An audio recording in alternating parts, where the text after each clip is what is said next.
Bueno, pues creo que ya podemos ahora sí comenzar, si está de acuerdo, doctor. Sí, comencemos. Ok, muy bien. Buenos días a todos los asistentes que nos acompañan el día de hoy. Agradecemos su interés y participación en el taller Temas éticos y sociales relacionados con el uso de la farmacogenética en la medicina personalizada, el cual forma parte de las actividades del primer Congreso Internacional Fronteras de las Neurociencias, organizado por el Club de Neurociencias de la Facultad de Psicología de la UNAM. En esta ocasión nos acompaña el doctor Eduardo Rodríguez Yunta, a quien estamos profundamente agradecidos por permitirnos desarrollar en conjunto este espacio de aprendizaje. Muchas gracias. A continuación, compartiremos con ustedes la semblanza del doctor. El doctor Rodríguez Yunta se graduó como licenciado en Biología por la Universidad Complutense de España en 1979 y como doctor en Biología en la Universidad de New York en Estados Unidos en 1988. Asimismo, obtuvo un postdoctorado en 1990 por parte del Sloan Kettering Cancer Institute de Estados Unidos, mientras que en 1996 se ganó el título de máster en teología por la Universidad St. John's de Estados Unidos. Igualmente, desde 1998 cuenta con estudios en bioética por el Kennedy Institute de Estados Unidos. En cuanto a su carrera académica, trabajó como profesor de biología en la Universidad de la Ciudad de Nueva York desde 1987 hasta 1998. Fue investigador asociado de 1988 a 1994 en el Memorial Sloan Kettering Cancer Institute en Nueva York e investigador en el Programa Regional de Bioética de la Organización Panamericana de la Salud en el periodo de 2002 a 2012. Asimismo, cuenta con 80 artículos publicados en revistas científicas, 25 publicaciones en libros y ha participado en 50 conferencias. Desde el 2002 hasta la actualidad, se encuentra laborando como investigador en el Centro Interdisciplinario de Estudios en Bioética en la Universidad de Chile. Ahora, le cederemos la palabra al doctor Rodríguez Yunta para dar inicio al taller. Pero antes, les recordamos tomar en cuenta las reglas de convivencia que se encuentran en el chat para así poder sacar el mejor provecho de este taller. Ahora sí, doctor Yunta, el espacio es todo suyo. Bueno, muchas gracias. Bueno, este tema que vamos a abordar, la medicina personalizada en relación con la farmacogenética, es un tema que se está presentando con mucha discusión. Parece algo ideal, ¿no? Que uno tenga una medicina personalizada, se refiere sobre todo al uso de medicamentos, ¿no?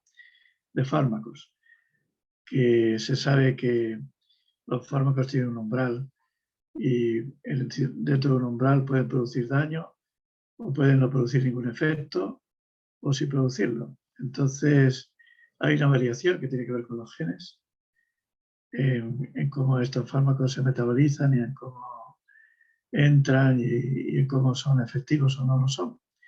Por eso se habla de la medicina personalizada, porque cada persona va a aceptar unos fármacos, otros no, con mayor efectividad o menor efectividad.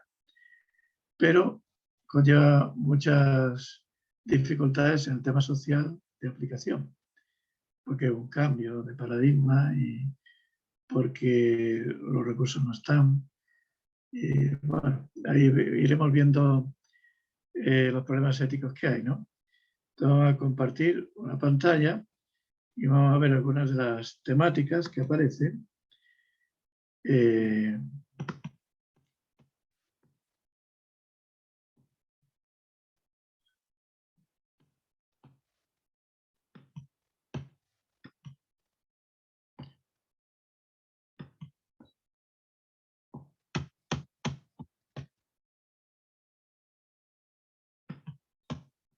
Perdón, no está, no sé por qué no está.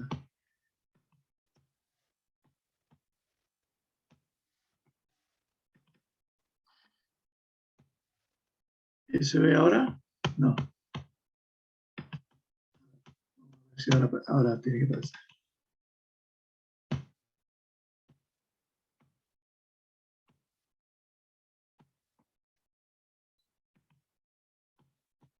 el momento que hay un problema con el compartir.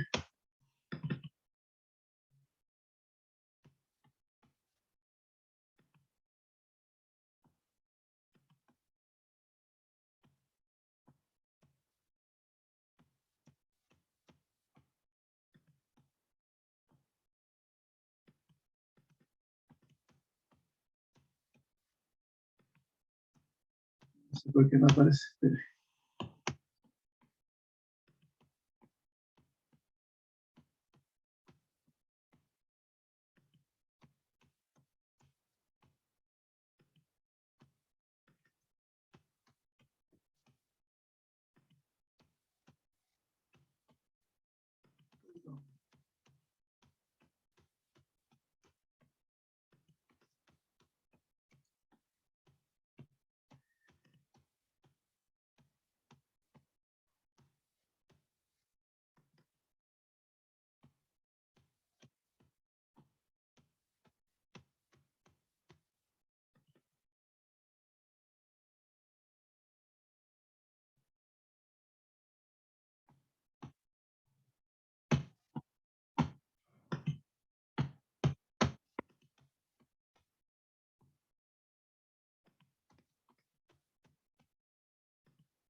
Ahora sí aparece, ¿no?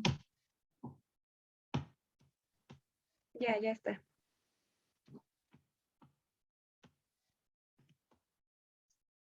Bueno, vamos a hablar de este tema entonces. Los temas éticos y sociales relacionados con el uso de la farmacogenética en la medicina personalizada. ¿Ya? Y primero explicar que la farmacogenómica se centra en el estudio de las bases genéticas de la diversidad interpersonal y de la respuesta terapéutica y de tolerancia a los medicamentos. Entonces se han descubierto una serie de variantes genéticas de los individuos que influyen en el efecto de los fármacos. Y esto va a permitir que podamos tener mejor diagnóstico de productos terapéuticos que se prescribirán selectivamente a los pacientes, garantizando la seguridad y la efectividad. Como decíamos, hay una diferencia entre cómo se reciben de unos pacientes a otros los fármacos y eso es lo que facilita esta perspectiva. Entonces, la farmacogenómica tiene como objetivo sustituir el actual sistema de ensayo y error, que significa que uno le pone un fármaco a una persona con una dosis y ve que no funciona, entonces se la aumenta o se la disminuye si le causa daño. Entonces, por la genética se sabría de antemano qué dosis incluir. También encontrar un mejor balance para evitar reacciones adversas, porque si uno por genética sabe que va a tener una reacción adversa a un fármaco, pues ese fármaco se le reduce la dosis o no se le pone. También para las vacunas sería posible de activar el sistema inmune sin causar reacciones y predecir la respuesta a un medicamento y prescribir el fármaco más adecuado.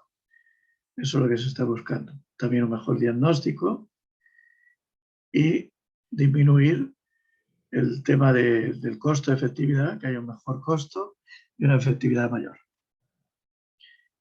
Esos son los objetivos, ¿no?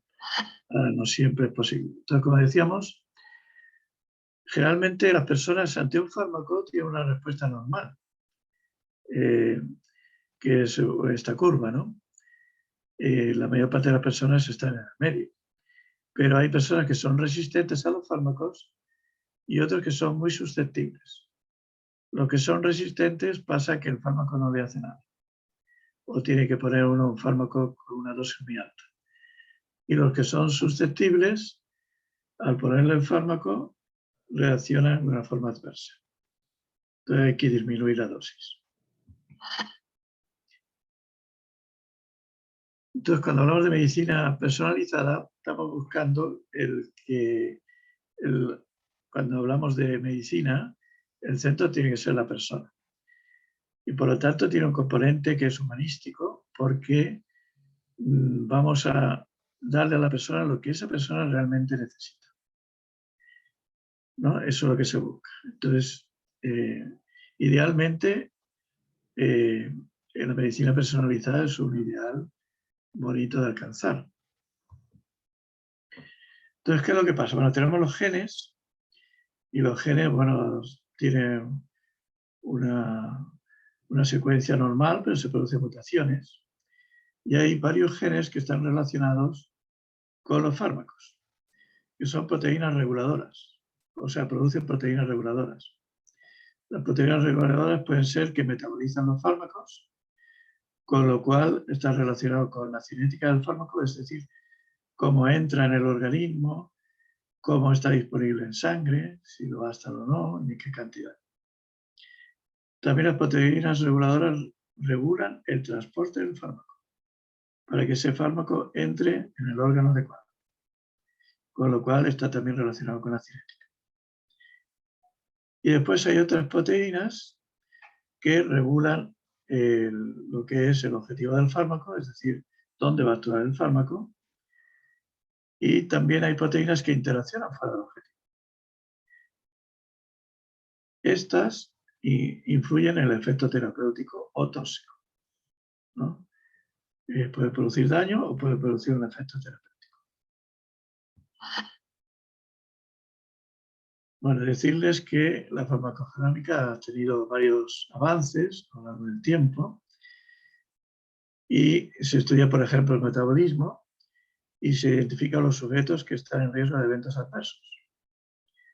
Por ejemplo, un hallazgo importante es los polimorfismos del gen que codifica el citocromo P450, porque aproximadamente el 80% de los fármacos están relacionados con esta proteína y está relacionado con la disposición del fármaco en sangre.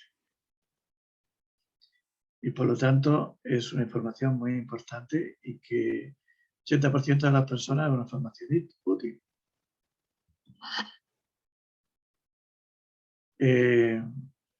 Después se ha descubierto que muchos de los genes que codifican los receptores de fármacos poseen polimorfismos genéticos que alteran la recepción al fármaco, lo que tiene un efecto en la eficacia y la toxicidad. Y se espera beneficios para fármacos que tienen una dosis de eficacia estrecha, de forma que se pueda maximizar la eficacia y disminuir la toxicidad. Estrecha significa que hay un umbral muy pequeño, ¿no?, donde va a ser efectivo, y un umbral muy pequeño donde va a ser tóxico. Otro ejemplo, la quimioterapia, ¿no? En algunos casos hay una proteína que se expresa en gran cantidad aún antes de haberse iniciado la terapia. Y un 10% de los tumores de estómago y colon presenta una pérdida de una proteína que su función es activar una proteína que es capaz de activar los oncogenes, que son los que actúan contra el cáncer.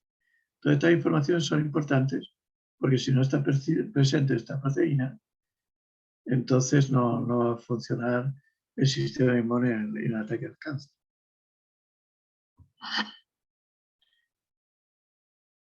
Después hay variaciones génicas que tienen que ver con las etnias. Por ejemplo, hay una etnia china que tiene una reacción adversa al fármaco carbamazepine. En cambio, otras etnias no la tienen.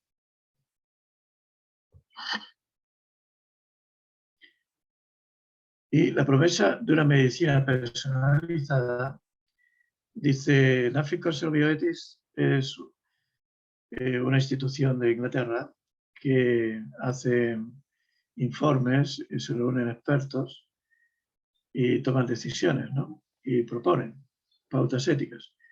Aquí ellos dicen que la medicina personalizada es engañosa, porque en realidad no somos capaces de hacer una medicina para una sola persona. Eso resultaría muy caro y en la práctica no ocurre. Más bien está dirigida a subgrupos de personas genéticamente definidos. Hasta ahora, ¿no?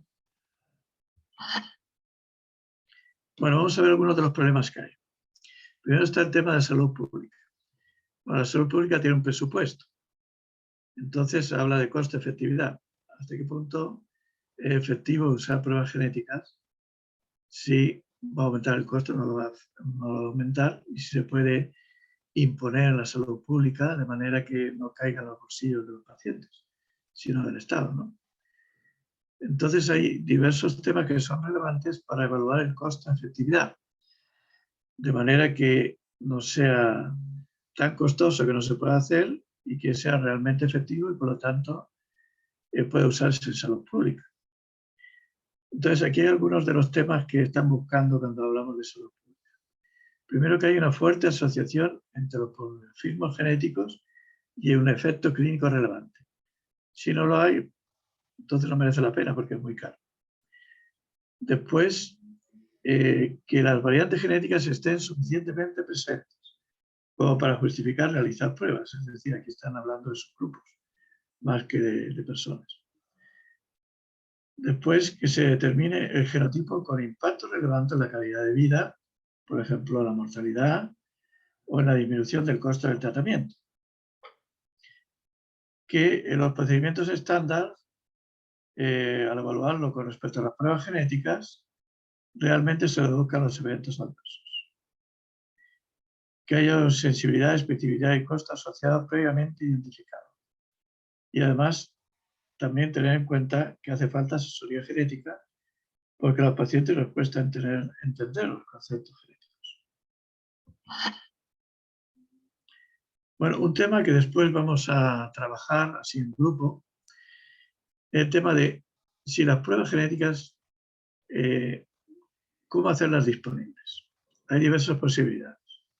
Que sea libre, es decir, cualquier persona lo pueda comprar en cualquier farmacia, los test, las pruebas genéticas, con lo cual no habría un control médico. Que sea a través de Internet y que las empresas lo promuevan, o que necesite una prescripción médica. Y luego está el problema ético de que las poblaciones vulnerables por lo general quedan fuera.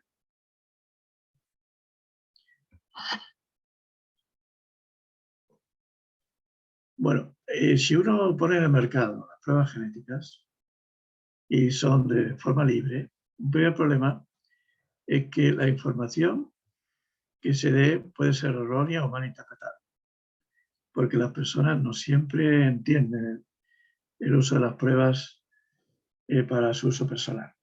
Uno podría usarlas no solamente para el tema de genética, las puede usar, por ejemplo, para temas de paternidad, si uno es padre de un hijo, por ejemplo, o si también se puede usar si tiene algún gen que le predisponga al cáncer o a otras enfermedades. Y uno podría hacerlo directamente sin necesidad de consultar al médico.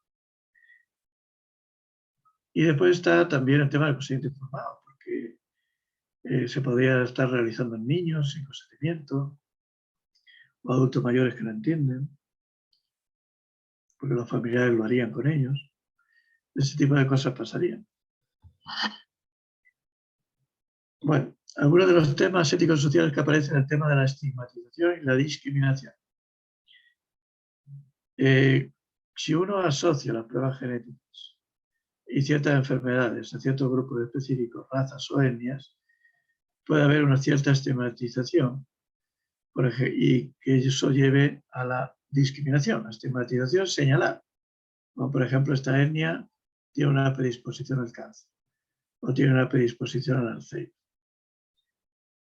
Y eso puede causar discriminación en el empleo, que los seguros médicos te suban la cuota, o incluso el gobierno también puede ser que ejerza un cierto intervencionismo por saberse los, los resultados de las pruebas genéticas y tener acceso a ellos. Aquí hay un ejemplo, el gen guerrero. Esto es un gen que fue identificado en una tribu en Nueva Zelanda. Es un gen que está relacionado con la degradación de los neurotransmisores que tienen amina. y se asocia a la depresión mayor y a comportamientos de riesgos como el juego, la agresión y la adicción. Es decir, las personas no tienen miedo y por ejemplo, en el deporte serían deportes extremos. ¿Qué es lo que pasó? Que al descubrirse que una tribu tenía este gen, varios miembros, primero se generalizó y se le llamó que era una tribu que era, siempre se llamaba guerrera, que era una tribu violenta. ¿Eh? Y eso fue por una publicación que fue mal hecha.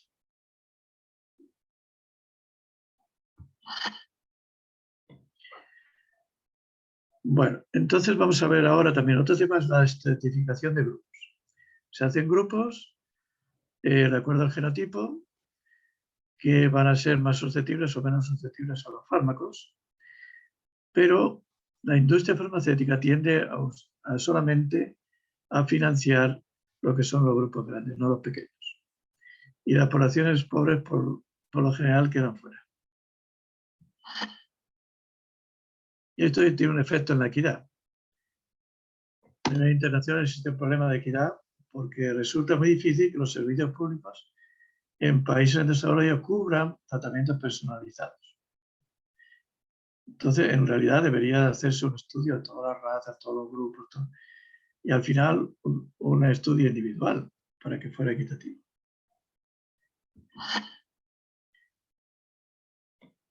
Incluir grupos minoritarios en ensayos clínicos incrementa el costo, ¿no? Por eso las farmacéuticas son reluctantes a hacerlo. Y aquí hay un ejemplo de lo que pasa, ¿no? Las pruebas de farmacogenómica, solamente un 1%, por ejemplo, se hace en Latinoamérica. La mayor parte, ¿dónde se hace? En los países desarrollados. En Europa, en Norteamérica. Otro tema es la relación médico-paciente. Ya está de por sí muy complicada porque se dedica muy poco tiempo. El hacer más farmacogenómica significaría dedicarle más tiempo a esa relación médico-paciente. Primero, porque a los pacientes les cuesta entender los temas de genética, porque son muchos temas probabilísticos. Y después también los médicos se tienen que dar el tiempo a explicarlo bien. Y se necesita asesoría genética para tomar decisiones en forma correcta. Está el tema del consentimiento informado. Los pacientes autorizan a las empresas farmacéuticas en vincular información personal y familiar a la investigación genética. Pero esto puede poner en riesgo su privacidad, porque temas que a lo mejor no les gustaría que se supiera por ciertas personas, puede ser familia, puede ser seguro, se van a saber si no se respeta la privacidad y la confidencialidad. Y generalmente los resultados de pruebas genéticas, lo que están los biobancos, ¿no? Que son bancos en que se almacenan muestras genéticas y muestras de tejidos de los que se puede extraer información genética. Y que hay un tema ahí que con el consentimiento informado, cómo realizarlo con estos biobancos. Aquí hay varios temas generales. Primero, el alcance del consentimiento. Idealmente uno diría, bueno, amplio. Entonces, cualquier investigación se puede hacer con mis muestras, ¿no? Pero eso implica que pueden estar haciendo investigaciones que a lo mejor yo no estoy de acuerdo. Como por ejemplo, transformaciones genéticas de individuos. Puede ser restringido, es decir, que por ejemplo yo digo, bueno, yo quiero que se haga investigación con mis muestras solamente para terapia. Y eso se especifica. No lo hagan para manipular genéticamente ni organismos ni individuos humanos. Solo terapia. Eso es restringido. Y estratificado es cuando hay varias alternativas. Después está el tema de que generalmente uno consiente para un estudio, pero después hay estudios posteriores que podrían usar los mismos datos o las mismas muestras. Y para los que tú no has consentido, se te tendría que volver a preguntar. a no ser que en el primer consentimiento hayas tú tomado una decisión de que se pudiera hacer en otros estudios. Hay que proteger la información personal, ¿no? Por el tema de la confidencialidad. También está el tema de la comercialización. A veces hay muestras que dan lugar a patentes y las personas tienen derecho a saberlo. Y si se van a compartir datos, porque los biobancos generalmente después transfieren datos a otras empresas o a otros procesos de investigación. Y también se necesita consentimiento informado para eso. Y los riesgos potenciales que podría haber de estigmatización o discriminación para otras poblaciones. Bueno, entonces seguimos con los biobancos, ¿no? Primero hay que saber que puede haber un uso primario y uno secundario, que tiene que haber procedimientos de seguridad para respetar la confidencialidad. Y cuando se transfieren los datos, hay que decirlo, también la persona tiene que tener la posibilidad de poder eliminar los datos o las muestras, si ella quiere, de manera que así se asegure que no se hagan cosas que él no quiera con sus muestras. Las muestras y los datos también se pueden anonimizar, de manera que no habría ningún vínculo personal si se anonimiza, es decir, no se puede saber de dónde proviene, lo cual a veces imposibilita ciertas investigaciones, o se codifican que se pone un número. Y ahí se podría tener acceso a los datos personales, pero solamente el investigador que tiene el permiso. Después está el tema de cuando la persona fallece. ¿Quién tiene consentimiento? Si ha fallecido y las muestras siguen estando en el biobanco. Una persona puede retirar las muestras en cualquier momento. El donante, ¿no? También puede renunciar al consentimiento que había dado antes. Es importante que los resultados de una investigación se deben informar y las personas que han donado tienen derecho a saber, ¿no? Y también explicamos que hay que informar sobre si hay una patente o si se comercializa algunos de los resultados de la investigación en la que uno ha donado una muestra. Bueno, entonces estamos hablando de privacidad y confidencialidad, ¿no? Que es un tema que complica cuando se hace investigación genética. La privacidad se define en tener control sobre la extensión, el tiempo y las circunstancias de compartir algo de uno mismo. Puede ser un tema físico, tu imagen corporal, por ejemplo, si no quieres que se vea. Puede ser intelectual, comportamiento. Hay temas que se consideran privados y otros no, así por la cultura, ¿no? Pero también es un tema personal. Por lo general, la orientación sexual es un tema sensible que se considera privado. Incluso enfermedades mentales también se consideran un tema privado, la persona no quiere que se sepa. Y la confidencialidad pertenece al tratamiento de la información que un individuo ha desvelado en una relación de confianza, con la expectativa de que no va a ser divulgado sin permiso a otros de forma inconsistente con lo que se entendió en la entrega de la información. La confidencialidad es un acuerdo que se debe respetar,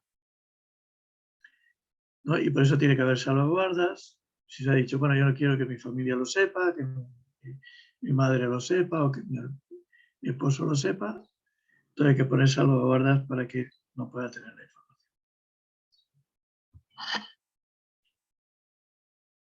Entonces, para respetar esta privacidad y confidencialidad, hay que tener en cuenta que cuando está en Internet es difícil guardar la confidencialidad. Entonces, generalmente se almacenan bases de datos de computación con mecanismos de seguridad para que solamente la persona que tiene los códigos pueda entrar a esa información y no que se haga público.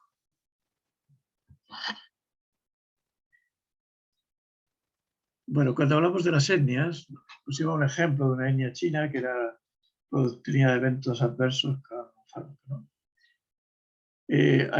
Hay una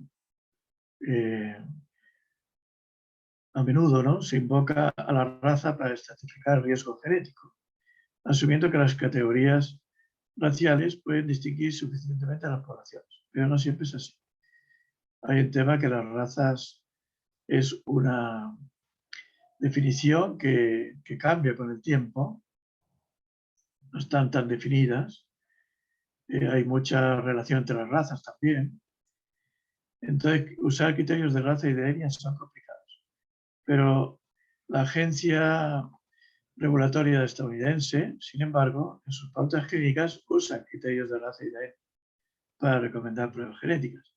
Es decir, se sigue usando, aunque cada vez más es complicado porque hay mucha relación entre las razas y las etnias.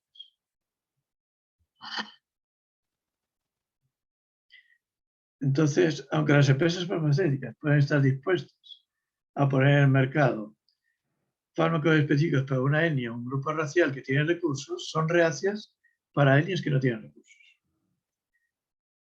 Y a veces se estereotipa a la raza o la etnia por una cierta enfermedad, lo cual hay que evitarlo. Y además hay que evitar las generalizaciones, porque hay miembros de los grupos étnicos que no entran dentro de esa categoría que se ha puesto de la raza. Entonces, en general, si uno lee los últimos artículos que se escriben, ellos recomiendan que no se use para farmacogenética la raza o la etnia, sino más bien se use las pruebas genéticas en sí y no la raza o la etnia.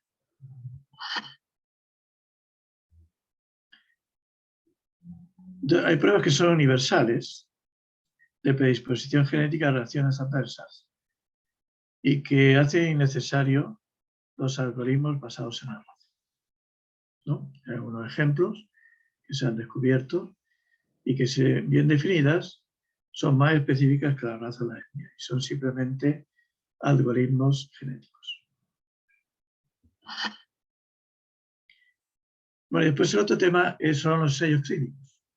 Un ensayo clínico tiene 4 fases y la primera fase se hace con individuos normales para saber cómo funciona el fármaco en el cuerpo.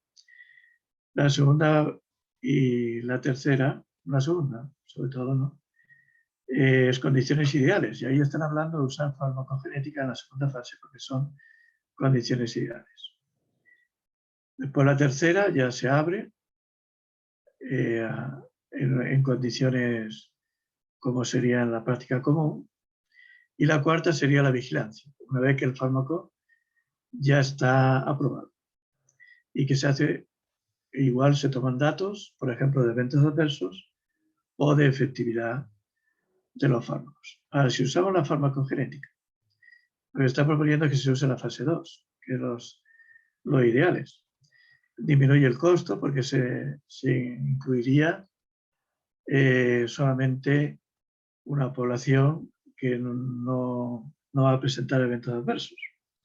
Pero eso tiene un problema. El problema es que se efectúa en condiciones ideales respecto a toxicidad con un mínimo costo para la industria farmacéutica, pero no tendríamos información a nivel global. ¿Y qué pasaría? Que al poner sobre el mercado el fármaco aparecerían reacciones adversas que no se conocerían de antemano. Lo cual, ¿qué pasaría? Que las personas que tienen acceso a las pruebas farmacogenómicas y que ya está estipulado, no van a correr riesgos, pero las poblaciones vulnerables que no tienen acceso sí lo van a. Se genera una injusticia. No sé si se entiende lo que estamos hablando, es muy complicado.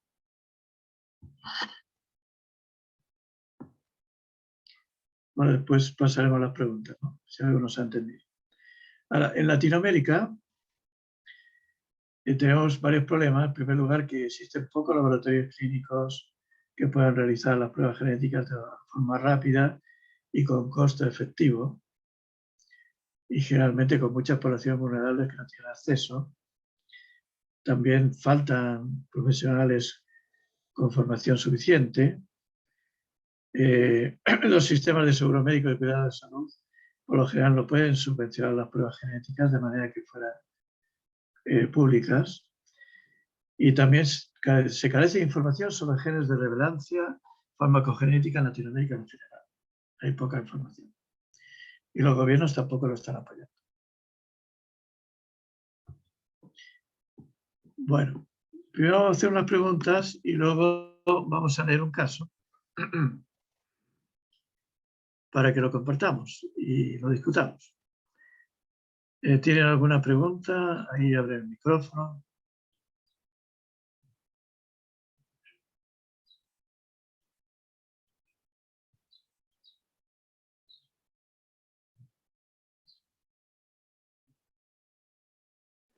Igual si no, por cuestiones de seguridad no pueden abrir sus micrófonos de forma inmediata, pueden levantar su mano quien tenga alguna duda y nosotros les abrimos el micrófono sin ningún problema.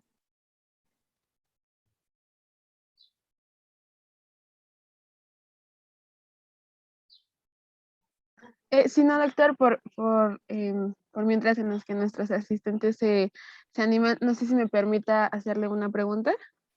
Sí, adelante.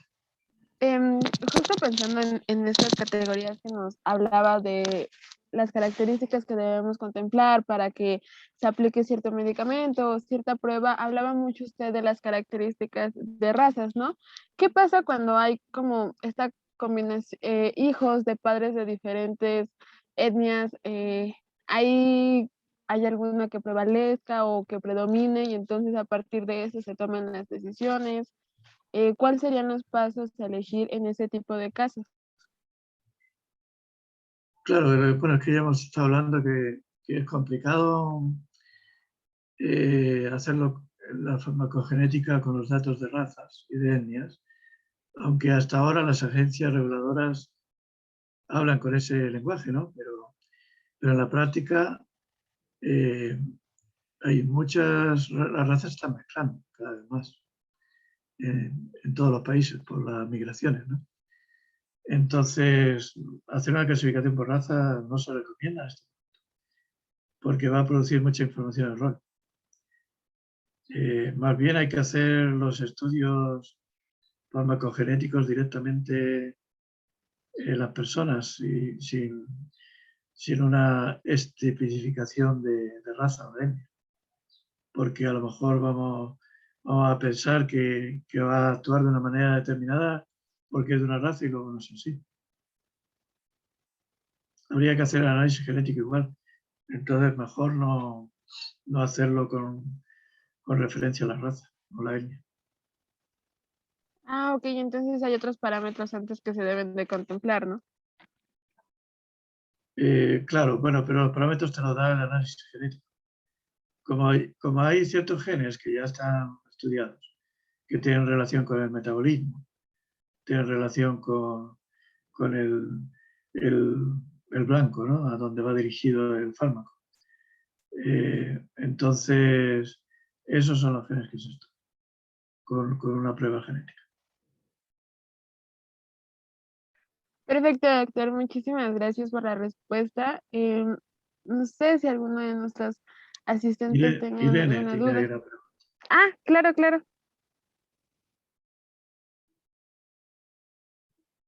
Creo que ya puede abrir su micrófono, Irene. Y buenas tardes, doctor. Buenos días, perdón. Doctor, mucho gusto. ¿Qué características debería de cubrir la población para probar un fármaco entonces? Porque hablaba de usted de una población que si fuera ideal, pues entonces no sería como una prueba válida, digamos, para probar algún medicamento. ¿Qué características tendría que tener? ¿Sería una población heterogénea o qué es lo que hacen normalmente? Gracias. Claro, normalmente es una población heterogénea. Lo único es que no eligen personas que sean muy enfermas. O sea, igual las condiciones ideales van por ahí, ¿no? Se eligen personas que estén medianamente enfermas, porque las muy enfermas corren más riesgos. Ah, ok. Y generalmente de distintos estratos sociales. Por ejemplo, personas ricas y pobres, ¿no? Ya. También hay que elegir de distintos estratos sociales. Eso por Ah, lo general. Lo único para que sea ideal la fase 2 es que toman personas que no sean muy enfermas y que no tengan otras enfermedades sociales. Muy bien. Sí. Perfecto. ¿Y cuánto tiempo debe estudiarse para a la población para sacar o decidir sacar al mercado un producto de estos? Generalmente se tarda 5 o 6 años. Es un proceso largo. Sí, Sí. pues, Muchas gracias, doctor. Gracias.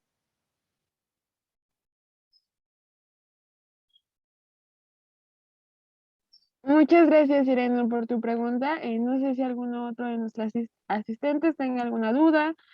Compañeras Fernanda, Andrea.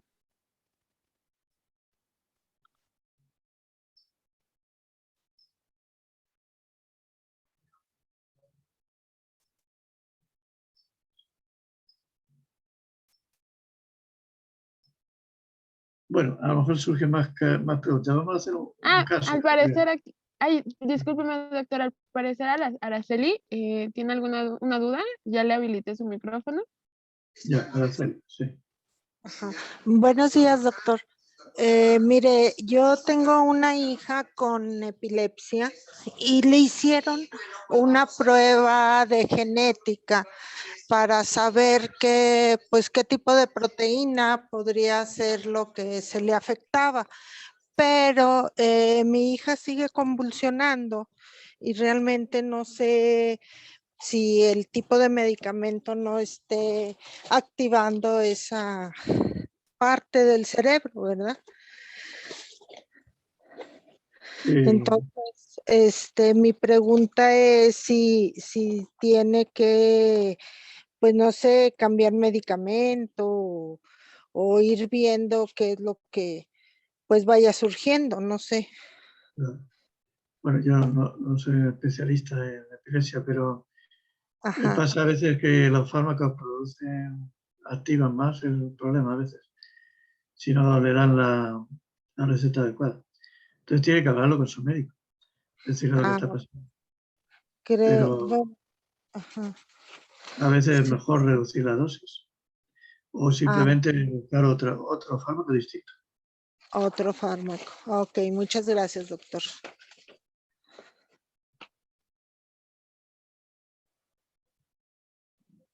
Perfecto, doctor. Pues al parecer ya no hay alguna otra pregunta.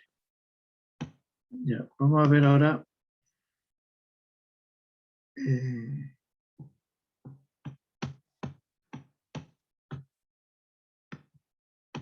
Perdón, voy a tener que buscar.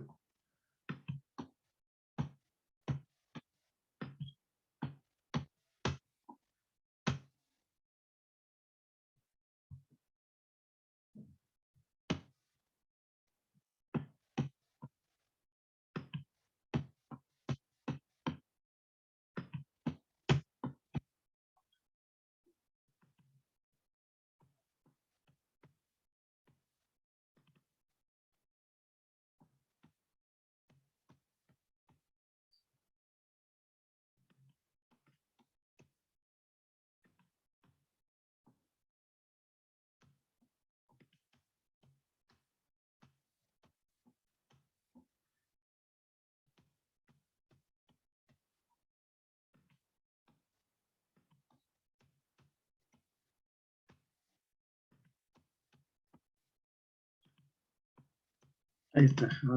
¿Ahora lo ven? ¿Se ve el caso? Ya. Bueno, estamos hablando aquí de un caso que tiene que ver con el acceso a las pruebas genéticas. ¿Ya?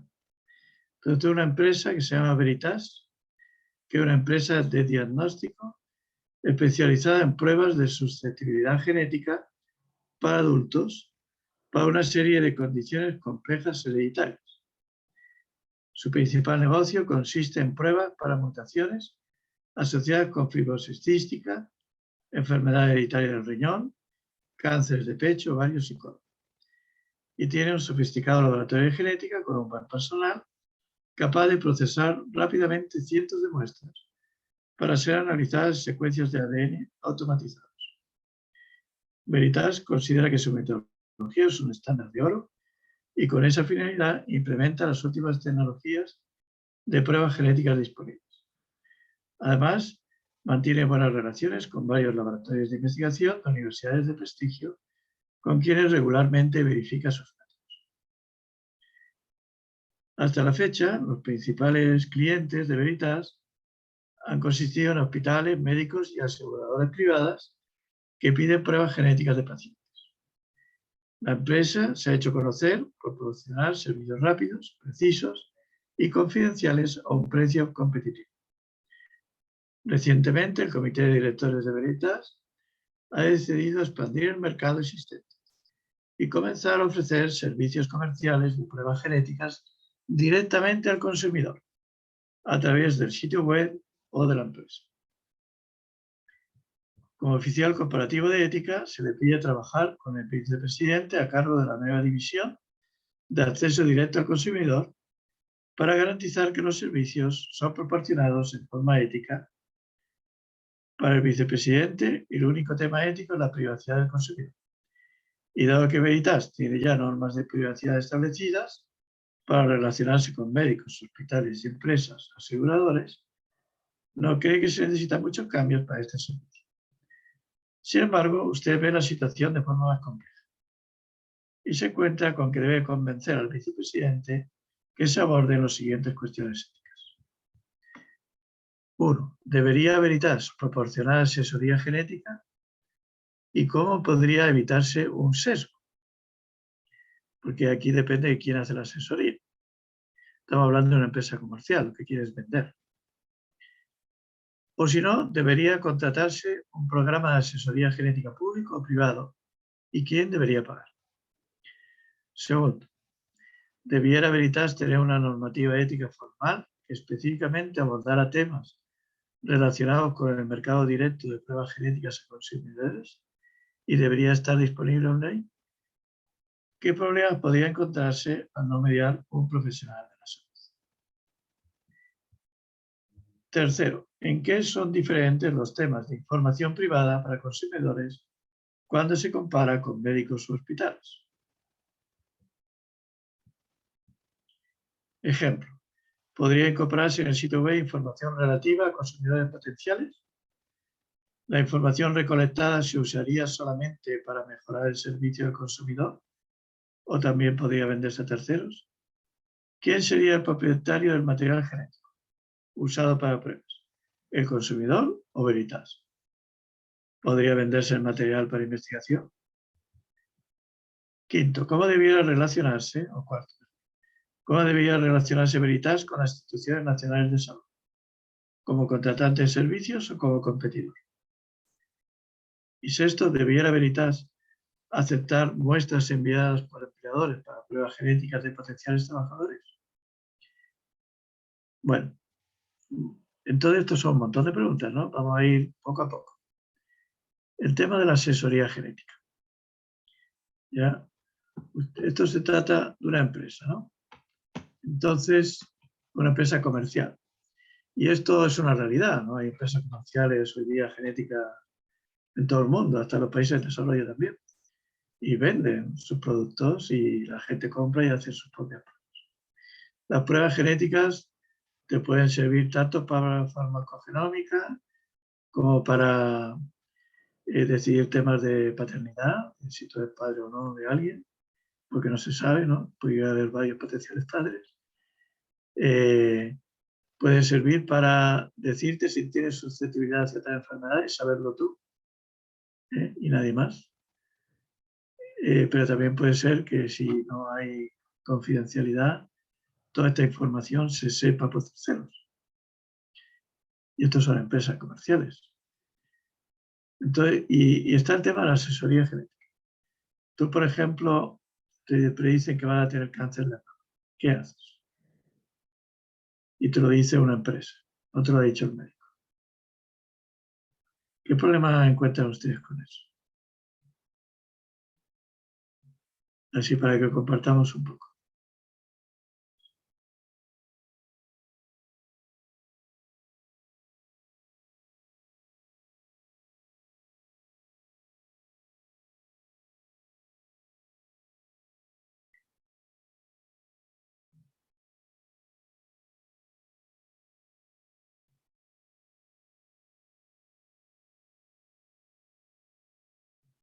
Staff, Fernanda Cruz. Sí, bueno, yo creo que podrían como, pues, estar en duda esos resultados, ¿no? Si te los da una empresa en lugar de un hospital o un médico, los pondría en duda. Pondría duda porque a lo mejor lo único que quieren es vender sus productos, ¿no? Bueno, eso puede ser un problema. Pero aparte de eso, ¿qué haces tú con esa información?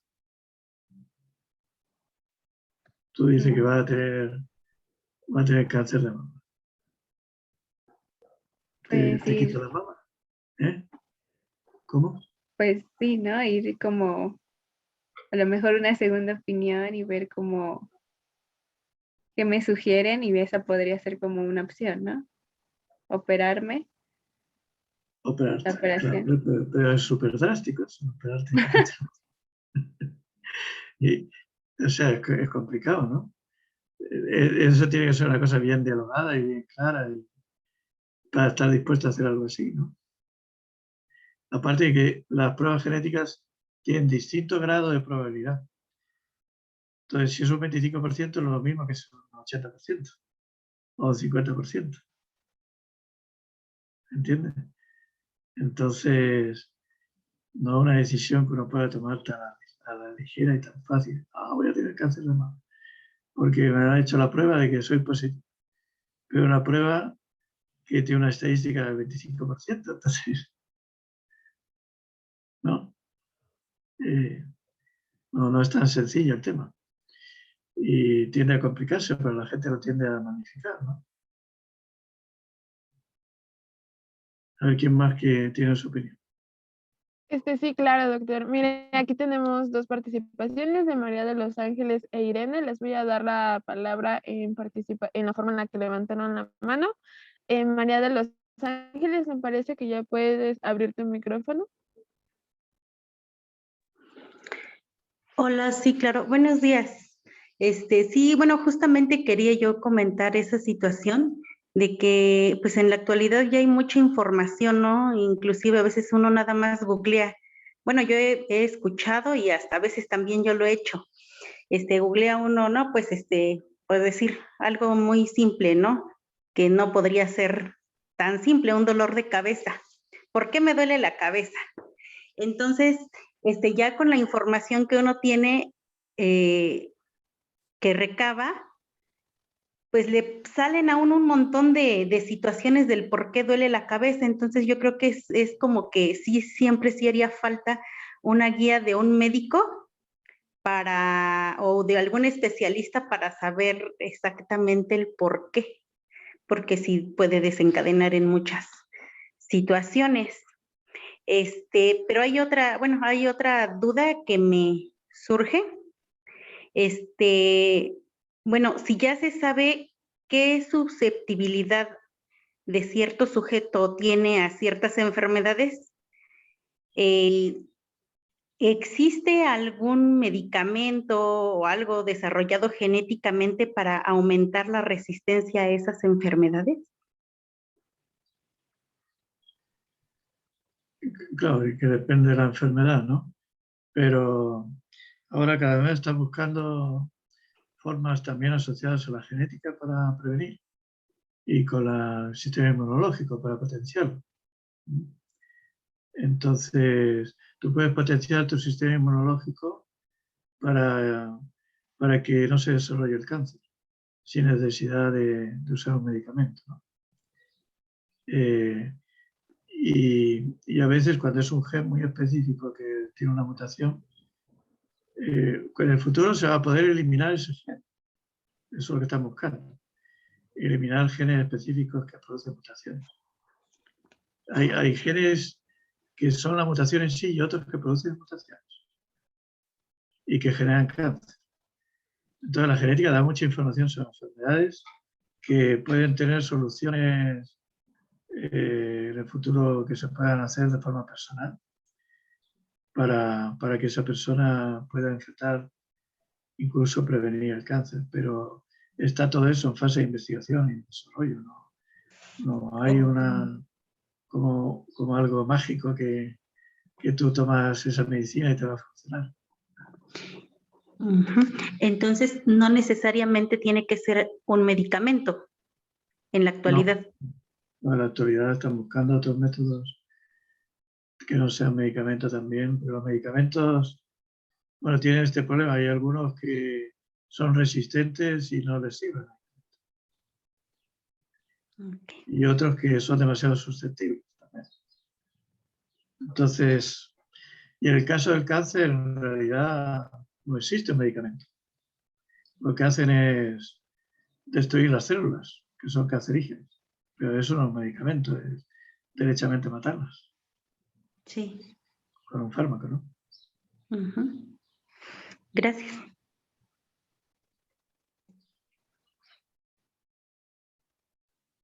Gracias, María. Les palabra a Irene.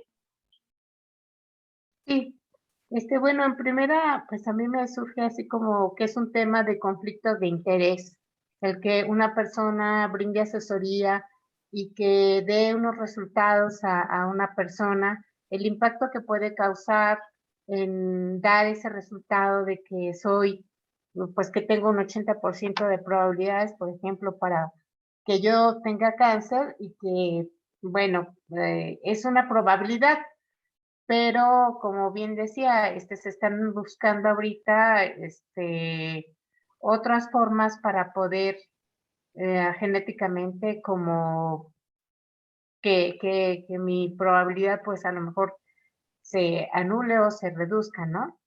Pero sí me parece que es un tema justamente de ética o de falta de el poder, si la persona asesora está lo suficientemente formada en esta parte de sensibilizar a la persona de qué es lo que le puede ocurrir y que entonces ahí sí es el tema pues de tener un médico que esté formado en estas como oncólogo para poder entender más y explicarle a la persona una situación de esta naturaleza. Me parece que hay muchos riesgos que muchas personas pueden causarles un shock emocional muy grande y que podría ser hasta innecesario, ¿no? Entonces sí, me parece que la ética pues debe ser pues una base muy amplia para poder, en primera, pues a través de una página web ofrecer servicios de asesoría genética, porque una vez que se sube a una página, pues qué tan seguro puede ser que mis resultados no sean confidenciales o que se mantengan en la privacidad. Eso es lo único que ahorita me conflictúa, digamos. Gracias. Sí, muy de acuerdo, me parece muy bien. Es una buena reflexión. Que está de acuerdo con lo que estamos hablando, ¿no? ¿Quién más? Sí, doctor, aquí tenemos la mano de Mónica Reyes.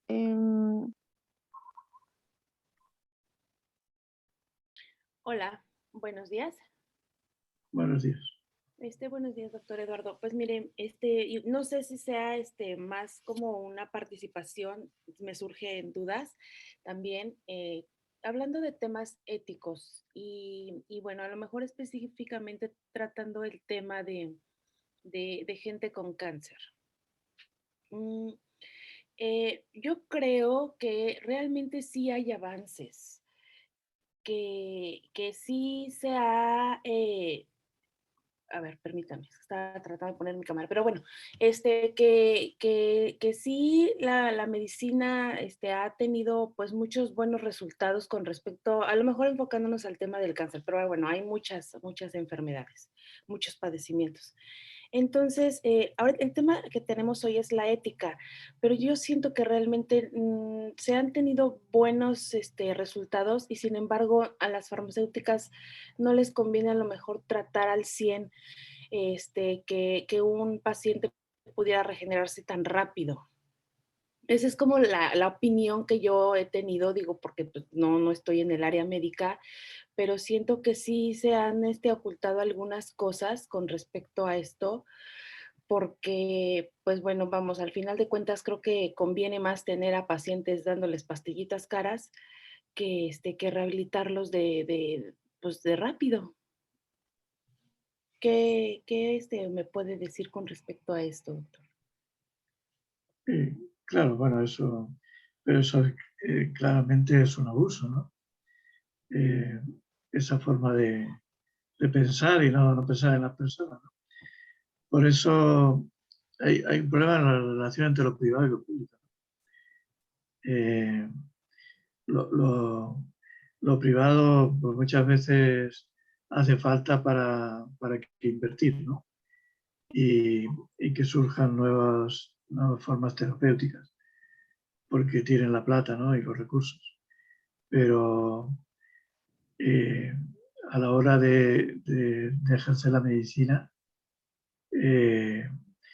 si lo haces de forma pública, el interés es que las personas se sanen, porque no queremos estar malgastando.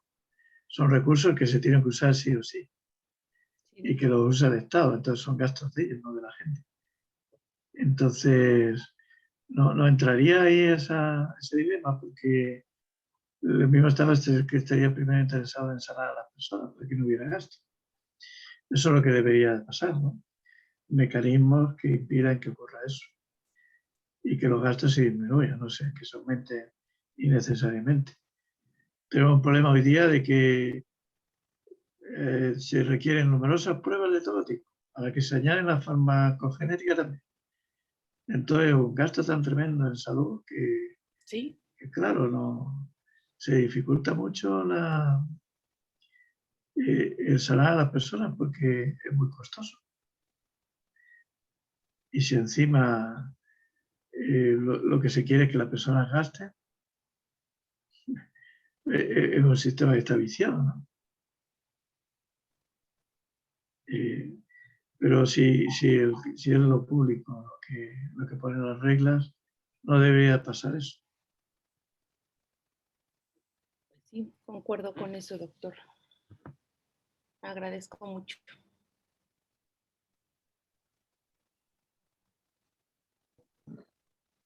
¿Alguien más quiere comentar algo o preguntar algo?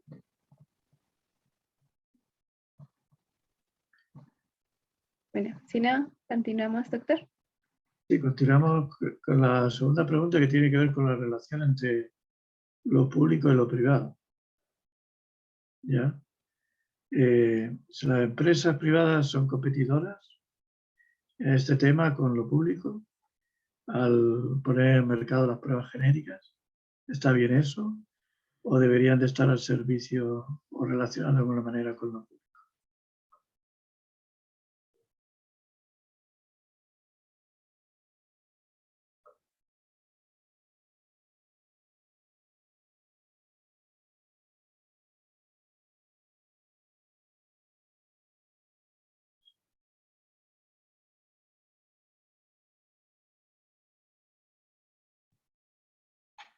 ¿Qué opinan ustedes? ¿Alguien quiere participar?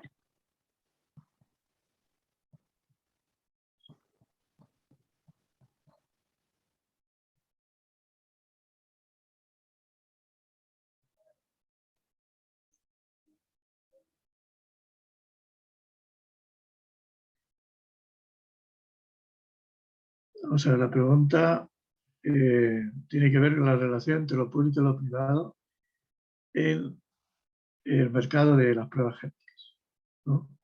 Las empresas tienden ahora a ellas mismas promocionar sus productos para que la gente compre pruebas genéticas, sin necesidad de médico de ninguna cosa, ¿no? Entonces actúan como competidores para la compra de sus productos. Y lo público también lo hace, pero de otra forma, ¿no? ¿Cómo debería ser la relación entre las empresas privadas y el sistema público para que no ocurra eso?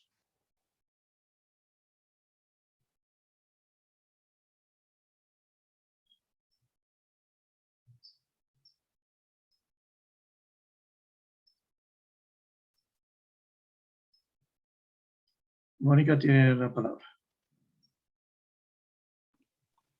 Muchas gracias. Bueno, pues yo considero que aquí el sector privado y el sector público tendrían que pues estar juntos, vamos, o sea, digo, no es un tema fácil porque pues efectivamente por algo son dos sectores muy diferentes, pero pues al final de cuentas creo que es el mismo tema y tendrían que estar encaminados hacia la misma línea de salud, hacia la población de, pues a lo mejor ya de cada país, pero pues no vemos que no es así.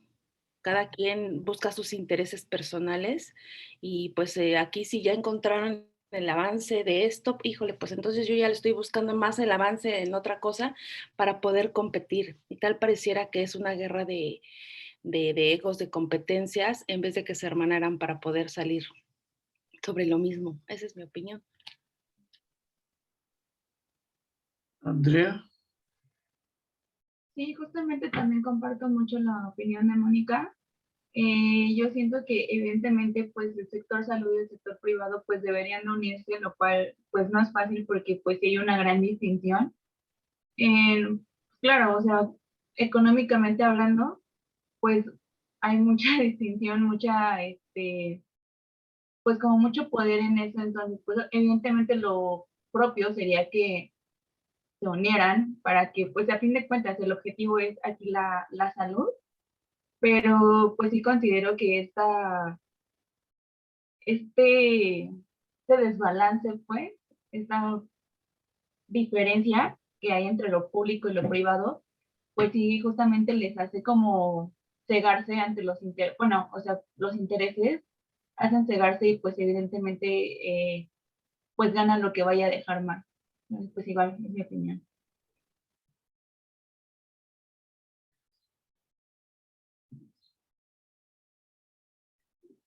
Muy bien, debería haber una regulación pública, ¿no? De lo privado, de alguna manera, para que pudieran relacionarse y ayudarse mutuamente, ¿no? Porque si no, es un poco el arbitrio de lo que quiera cada uno. Y es muy fácil manipular personas y no buscar la salud realmente. Lo cual es terrible, ¿no? Ya de que las personas encima se enferman, encima se están gastando de más la plata, ¿no? No se mira el bien de la persona y eso no debería de ocurrir, ¿no? Hay que buscar mecanismos para que podamos trabajar más unidos, ¿no? Generalmente hace falta regulaciones, ¿no? Que el Estado regule y políticas públicas, ¿no? Para que eso ocurra. Pero si no lo hace, pues las empresas privadas invaden el mercado y ellos dictan las normas.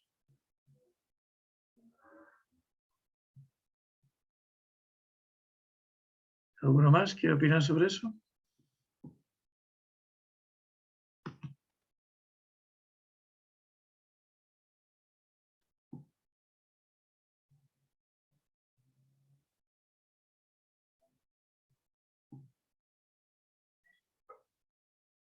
Bueno, después hay otra pregunta que dice que si debería la empresa privada aceptar muestras enviadas por empleadores para pruebas genéticas de potenciales trabajadores.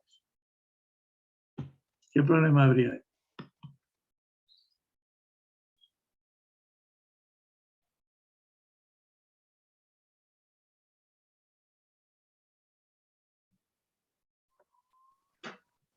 ¿Podría repetir, por favor, la pregunta?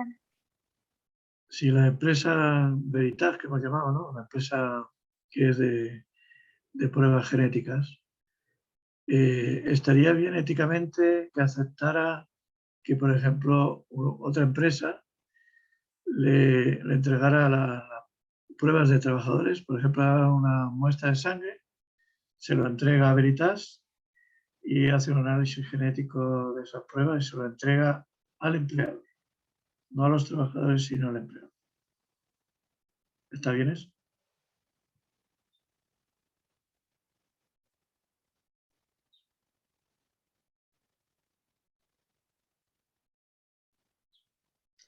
Mónica. Adelante. Muchas gracias. No, considero que no está correcto, no es ético. Siempre debe de haber un protocolo, ¿cómo se le puede llamar? Todo debe llevar una secuencia y todo debe ser con consentimiento, empezando por los permisos, ya sea de los directivos que pues avisen a la persona a la que le van a enviar dichas pruebas y no se tiene que hacer de manera arbitraria, o sea, saltándose pasos o saltándose personas, porque entonces ya ahí es donde se empiezan a violar las reglas del mecanismo que se tendría que llevar o de la forma correcta que se tendría que hacer. Ya. Pero ¿qué problema ves tú que podría pasar? Si el empleador sabe que tú tienes una enfermedad y tú no lo sabes. Ok, bueno, pues ahí pues también, o sea, bueno, lo mismo, hay violaciones, ¿no? Porque pues si no sé quién sería, la farmacéutica o el médico que sabe que está enferma la persona, pues el primer punto es darle a saber qué es lo que está pasando con ella y se autoriza que se hagan pruebas con esa persona. O sea, estar todo el tiempo bajo una comunicación para que las cosas se den honestamente. Hay un problema ahí de aprovechamiento, ¿no? Así es, de ética. Del empleador, en este caso. Por eso tiene que haber un código de ética también en las empresas. Y tiene que estar claro el tema de confidencialidad, la privacidad, si no puede haber manipulación de datos y de informaciones, ¿no? Porque al final las enfermedades es para que la persona, es para la persona esa información, no para terceros que no tienen por qué saberlo. Para que tú te cuides, ¿no? Ahora, hay casos, por ejemplo, si tú, por ejemplo, trabajas en una mina y tú estás enferma, los pulmones no son buenos, claro, y a lo mejor no es mejor trabajo que te pongas a trabajar en una mina. Y por eso está ese tema también. Los empleadores quieren saber, ¿no?, qué tipo de personas trabajan y qué predisposiciones tienen, ¿no? Hay ciertos trabajos que son riesgosos, más riesgosos para una persona que para otra. Hay un tema de riesgos ahí que también hay que poner las cosas en su sitio, pero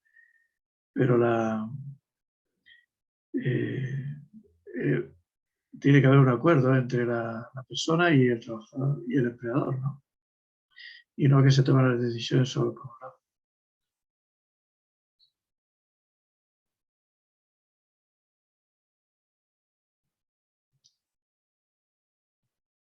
¿Qué más? ¿Alguna otra cuestión que se les ocurra?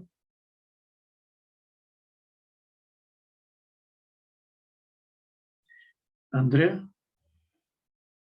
Sí, bueno, justamente también yo consideraba que pues no sería ético, pues por esta parte de la confidencialidad como se mencionó, pero mi pregunta es, ¿podría haber un sesgo en esa situación? O sea, de que pues al ser como eh, trasladado, o sea, la empresa lo manda con tal persona, ¿podría existir un sesgo ahí para el estudio, para la muestra? No entiendo un sesgo de qué tipo. O sea, por ejemplo, la empresa, la farmacéutica, manda a ciertas personas, podría existir justamente como un sesgo, o sea, algo como que al ser mandadas a estas personas, como que haya, ay, que no sé cómo explicarlo. O sea, como que sí, un sesgo en el estudio, o sea, de que pues por algo mandaron a estas personas, por así decirlo, y pues que sea como con fines de intereses o por así decirlo, o quedaría como algo aparte. Bueno, es que las decisiones de los empleadores pueden tener un sesgo porque a ellos les interesa personas que funcionen bien. Y entonces, si una persona es enfermiza, bueno, es una razón más para no contratarla, ¿no? Pero resulta que esas personas no las contrataría nadie al final. Si estuviéramos mirando de esa manera, ¿no? Las decisiones. Pero por eso que hay límites, ¿no? En cómo se toman las decisiones y con qué sentido, con qué interés.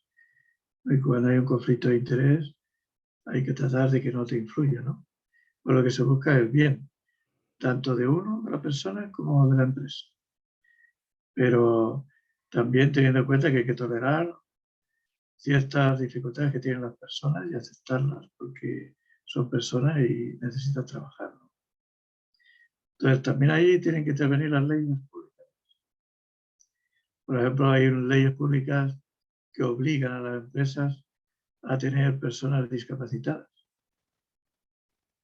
Y claro, a lo mejor el empleador va a decir, bueno, pues esta persona me rinde menos. Pero hay que pensar en las personas también discapacitadas, ¿no? Que necesitan trabajar y dar un sentido a su vida y estar aportando algo también, ¿no? Aporto. Pues lo mismo pasa con esto, ¿no? El problema de la genética es que además predice el futuro. Entonces, más complicado todavía porque es una probabilidad y a lo mejor nunca te enfermas de esa probabilidad que te han puesto, ¿no? Que te han asignado.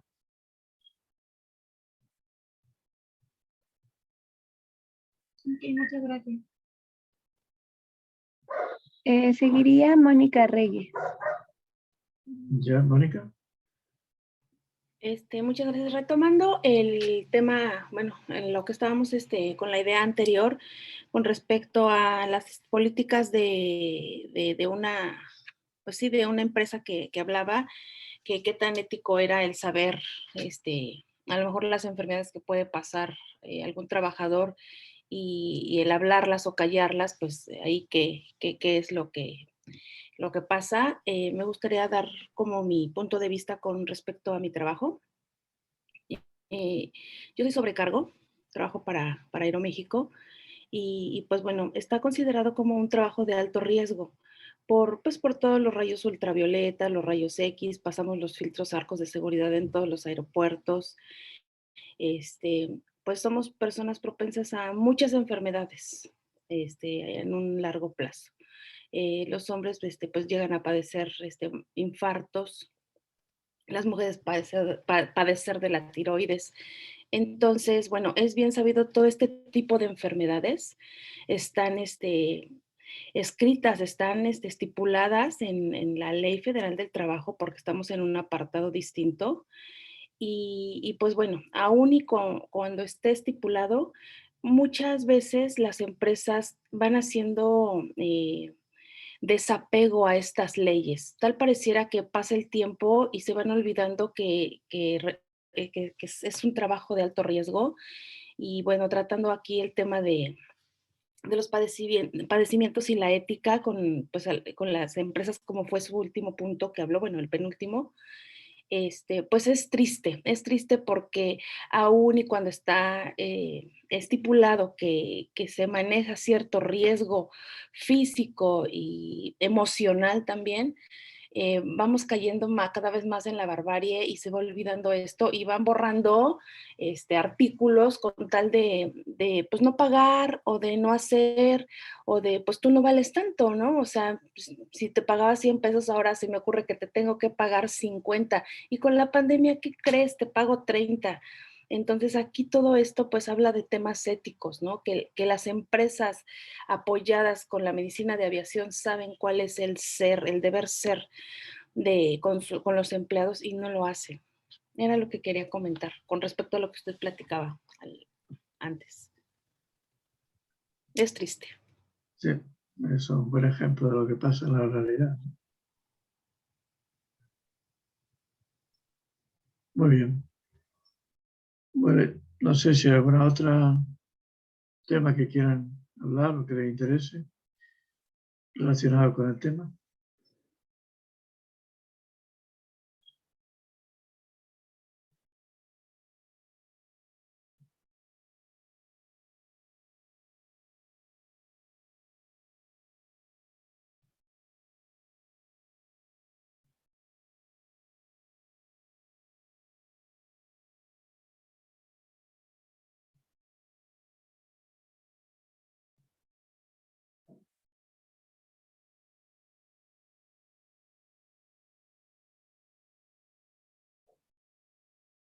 No hay nada más. Bueno, yo creo que lo que hemos dialogado, bueno, es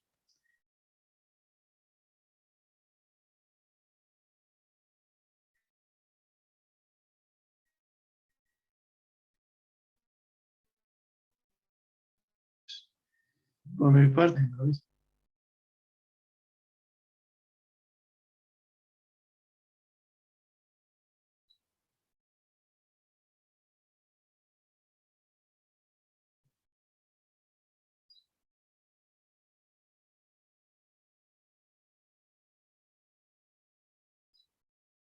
Disculpe, doctor, parece que en la última parte se entrecortó un poco, ya no lo escuchamos bien. Ah, no lo escucharon bien. No, estaba diciendo que si no hay otra pregunta, lo terminaríamos aquí, el taller.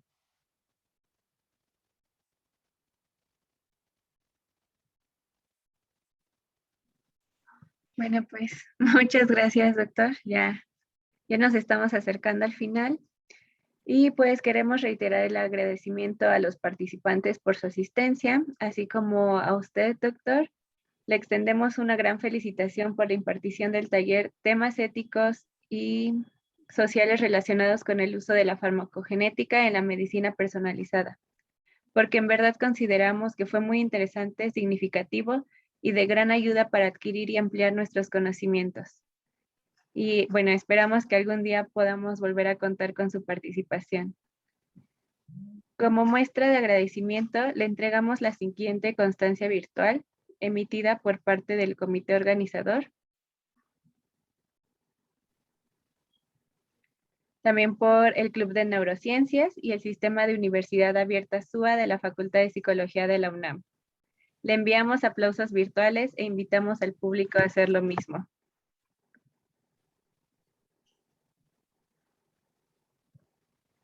Finalmente, a todos los asistentes, les recordamos que el primer Congreso Internacional Fronteras de las Neurociencias, organizado por el Club de Neurociencias de la Facultad de Psicología de la UNAM, continúa con actividades de ponencias, carteles y neurovideos los días 11, 12 y 13 de noviembre del año en curso, para las cuales esperamos contar con su preciada asistencia. Para más información, recuerden checar nuestras redes sociales y que pasen un buen día. Nuevamente, muchas gracias a todos los participantes y al doctor Rodríguez Yunta.